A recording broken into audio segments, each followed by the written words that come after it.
Shout out kay Sir Eduardo Garcia. Ito na sir yung fender mo. Iniintay ko na lang yung Lalamove na magdadala dyan sa Makati mula dito sa Dasmariñas. Sa mga hindi po nakakaalam, ito pong client kong ito ay nagre-restore po siya ng mga sasakyan. At meron po siyang sarili na restoration. Yun po ang kanyang negosyo, business car restoration. Ayan. So nadyan po yung FB niya, pwede niyo po siyang i-PM.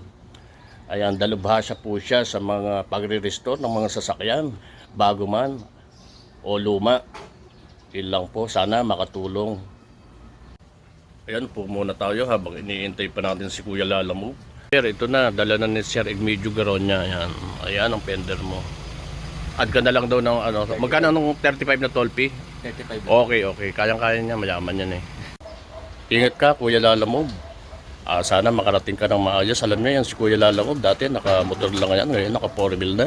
Kaya sa atin pong mga tulad ko, ng mga nagpapa-ship o nagpapahatid ng mga item, kung maganda po ang serbisyo, gawin po natin 5-star at yun ay makakatulong din po sa kanilang mga rekomendasyon. At thank you din sa may-ari ng Lalamove dahil malaki ang naiitulong nyo, mabilis ng serbisyo nyo. Salute!